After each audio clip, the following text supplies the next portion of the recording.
Here are today's top stories. The Philippine Navy contingent earns praises after successfully joining the RIMPAC naval exercises in Hawaii. Lawmakers plan to consolidate the impeachment complaints against 7 Supreme Court justices who were instrumental in the ouster of Maria Lourdes Sereno.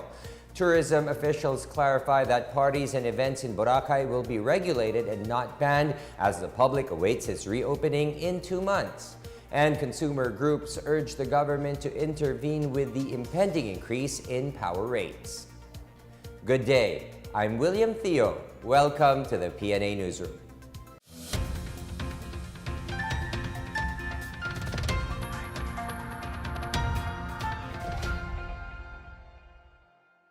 The government is all praises for the Philippine Navy as our contingent returns home after joining the navies of the world in the Rim of the Pacific Naval Exercises or RIMPAC held in Hawaii. Benj Mondok has this report.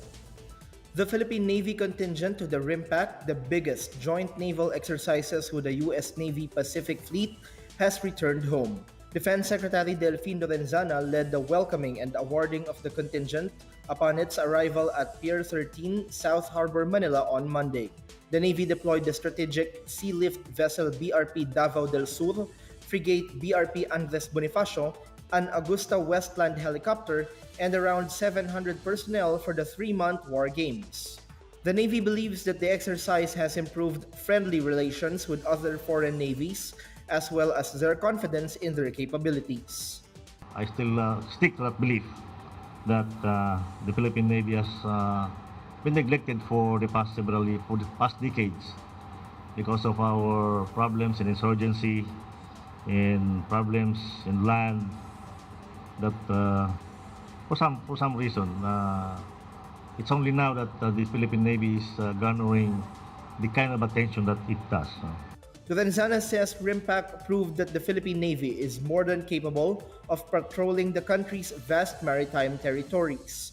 He says the Navy should be a powerful and integral part of the armed forces, given its duty to protect the sovereignty and citizenry of an archipelago like the Philippines. Meron tayong mga surface ships na malalaki na rin, capital ships, na capable of going to the oceans and participate. Ang ibig sabihin nun, kaya na natin siguro patrolyahin yung ating karagatan. Lorenzana expressed hope that the Navy will be invited again for the next RIMPAC, as it is a good exposure and training for the naval personnel. In line with this, the DND chief said efforts will continue on acquiring more assets for the Navy to make it stronger and more credible. For the PNA Newsroom, I'm Benj Mondok. Malacanang has shrugged off a possible new cause filed before the International Criminal Court against President Rodrigo Duterte. The National Union of People's Lawyers had filed a communication accusing the president before the ICC of committing crimes against humanity. But presidential spokesperson Harry Roque says the case will not prosper because local courts, rather than the ICC, can still exercise jurisdiction over them. This is the second complaint filed against President Duterte before the ICC. Last February, the ICC Office of the Prosecutor barred that it would begin preliminary examination on the crimes against humanity linked to the administration's war against illegal drugs. Duterte then announced the Philippines' withdrawal from the ICC, citing baseless, unprecedented, and outrageous attacks against him. The House Justice Committee is looking into the possibility of consolidating the impeachment complaint against the 7 Supreme Court justices who voted to oust former Chief Justice Maria Lourdes Sereno. Committee Chairman Salvador Doy Liachon said the 7 complaints may be consolidated to speed up the proceedings with impeachment deliberations set on September 4. Liachon noted that expediting the proceedings is the directive of Speaker Gloria Macapagal-Arroyo, as a lot of priority measures should be tackled, including the deliberation of the 2019 national budget.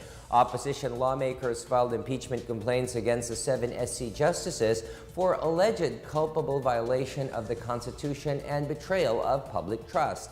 A vote of at least 1/3 of House members is needed to send the impeachment complaints to the Senate.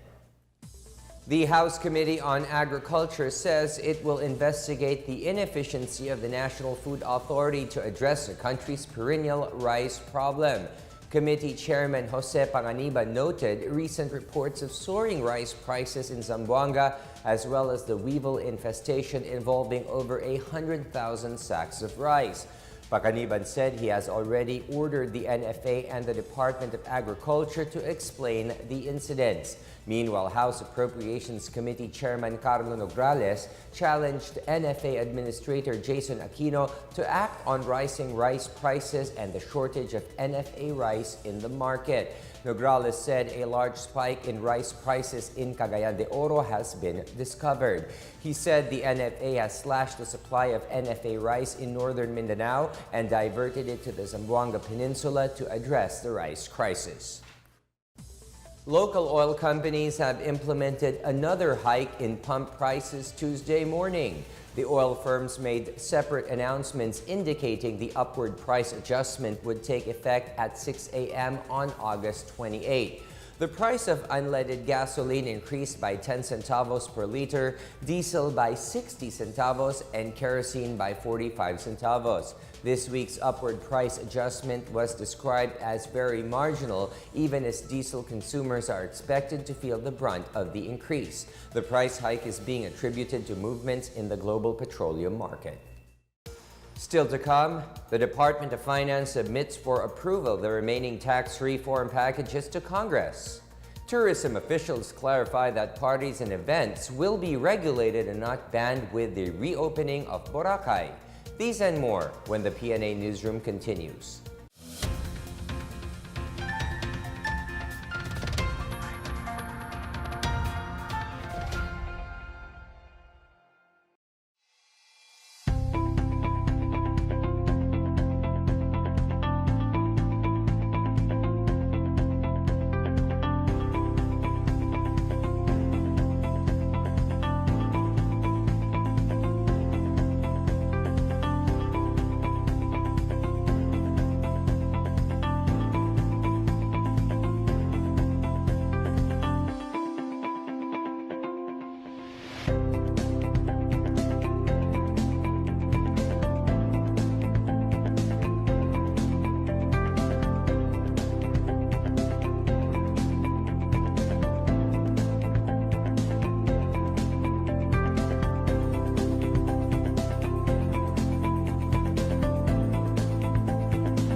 It's now up to Congress to work on tax reform as the Finance Department submits the administration's remaining tax reform packages, including what is known as the Trabajo Bill.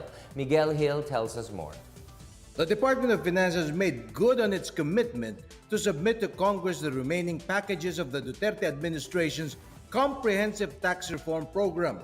The remaining CTRP packages include the proposed tax amnesty program, the proposed lowering of the corporate income tax rate, increase the excise tax on tobacco and alcohol products, and reforms in property taxation and capital income taxation. In his State of the Nation address, President Rodrigo Duterte identified tax reform as among his administration's top priorities.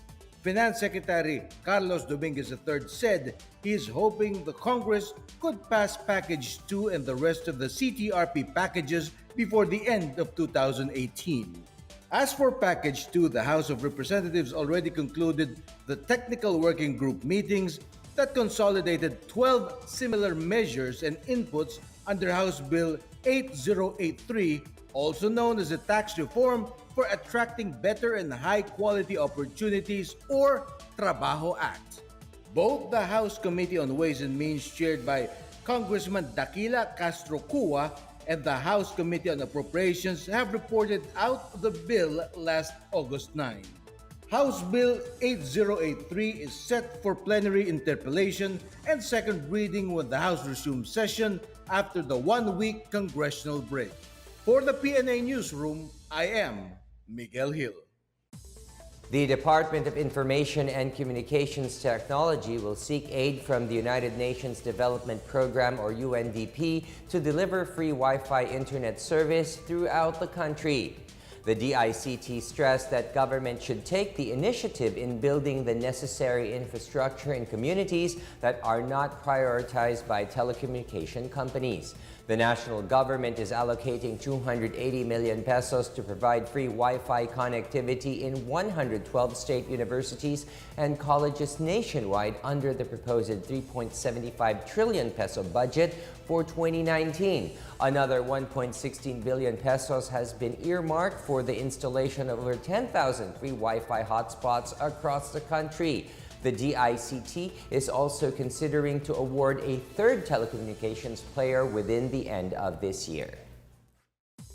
Authorities clarified that parties and events will be regulated and not totally banned once Boracay Island reopens. The Department of Tourism made the clarification as Boracay reopens in 2 months. Tourism Undersecretary Benito Bengzon Jr. says they are looking at restricting party activities in the beach area while parties and events within establishments may still be allowed. He says their main goal is to maintain the serenity of the shoreline, which is the centerpiece attraction of the island. The interagency group composed by the DOT, the Department of the Interior and Local Government, and the Department of Environment and Natural Resources are looking to limit the number of tourists entering the island. The Philippine Coast Guard on Saturday intercepted 2 wooden-hulled vessels loaded with an estimated 33 million pesos worth of smuggled rice and other products off the coast of Basilan. The 2 wooden-hulled vessels, identified as ML Overseas and ML Nadipa, were intercepted in the vicinity of Tamuk Island, Basilan Province. The Coast Guard was conducting seaborne patrols when it spotted the 2 vessels sailing in the direction of Maluso Town in Basilan. The skippers and crew failed to present pertinent documents during onboard inspections of the 2 vessels. The 2 boats were loaded with a total of 24,000 sacks of rice, refined sugar, and 1,000 boxes of noodles. The contraband has been brought to Zamboanga City for proper turnover to the Bureau of Customs. Heavy rains caused by the southwest monsoon left over 200 million pesos worth of damages in Ilocos Norte. The Provincial Risk Reduction and Management Council reports that the biggest damage recorded was on infrastructure, particularly unfinished national roads and bridges, including flood control projects. Damage to agriculture due to floods reached more than 5 million pesos. The PDRRMC also reported that 12 houses were partially damaged, while 2 others were completely destroyed. 3 persons were also reported dead, with 1 due to hypothermia, 1 due to landslides, and 1 due to drowning. The Ilocos Norte Sangguniang Panlalawigan declared the province under a state of calamity on Saturday afternoon. Governor Amy Marcos, meanwhile, led the inspection of damage and distribution of relief goods to about 7,000 affected families. Up next, consumer groups urge the government to intervene with the impending increase in power rates. Ifugao natives cooperate in efforts to preserve the Banawe rice terraces. The PNA Newsroom returns after these messages.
Several consumer groups called on the Duterte administration to intervene on the continued rise of power rates in the country.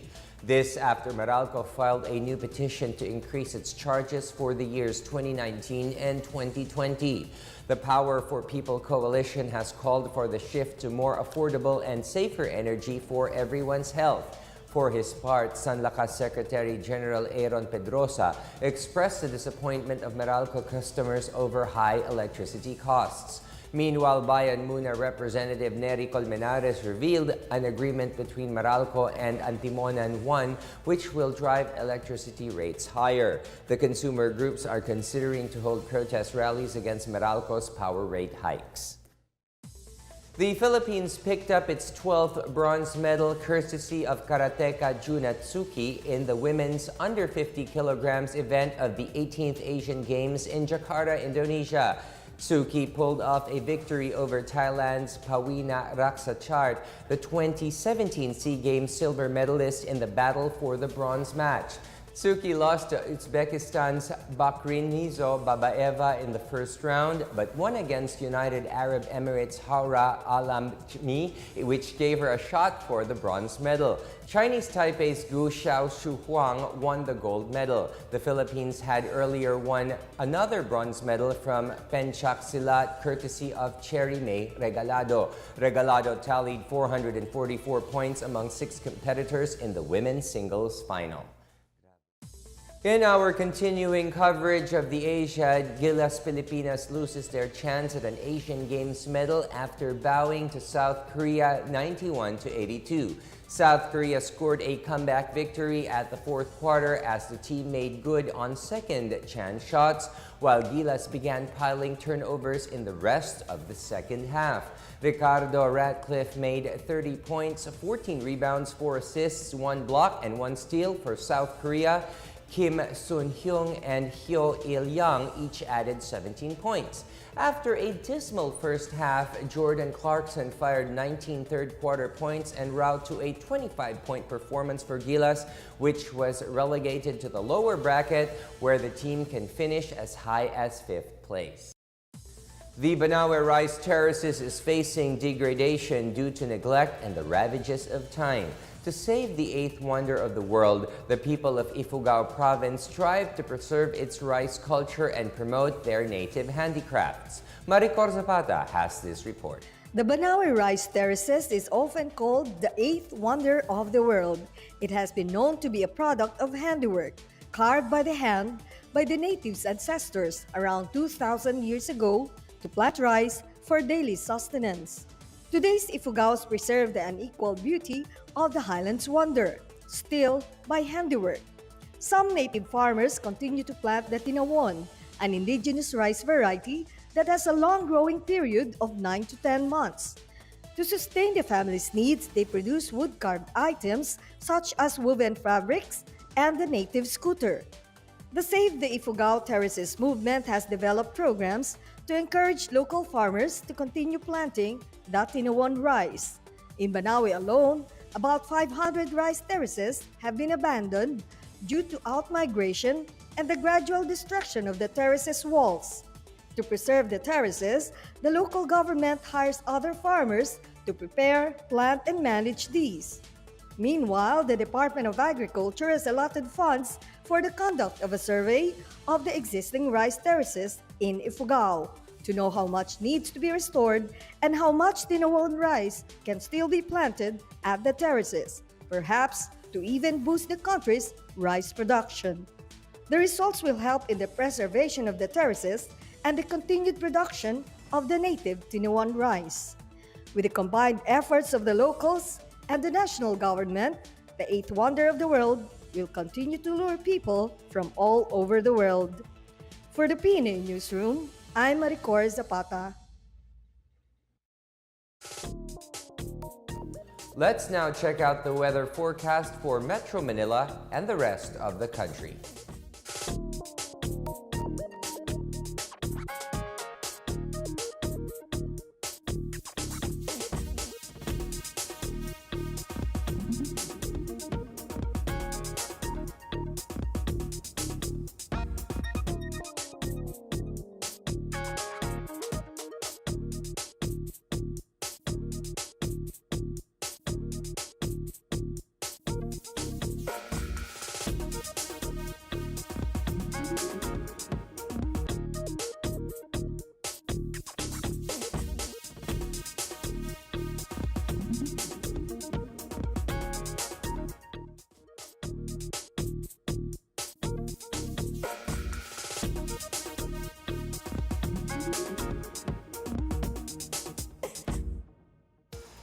Here's a recap of today's top stories. The Philippine Navy contingent earns praises after successfully joining the RIMPAC naval exercises in Hawaii. Lawmakers plan to consolidate the impeachment complaints against 7 Supreme Court justices who were instrumental in the ouster of Maria Lourdes Sereno. Tourism officials clarify that parties and events in Boracay will be regulated and not banned as the public awaits its reopening in 2 months. And consumer groups urge the government to intervene with the impending increase in power rates. Thank you for watching another edition of the PNA Newsroom. To check out these and other stories, visit the PNA website or follow the Philippine News Agency on Facebook and Twitter. For more stories about the government and how it serves the Filipinos, look for these hashtags in all of our social media platforms and websites. And remember, don't put off things for a special occasion. Every day you live and breathe is a cause for celebration. And that's your daily dose of the latest news and information that you need to know. From the PNA Newsroom, I'm William Theo. Good day.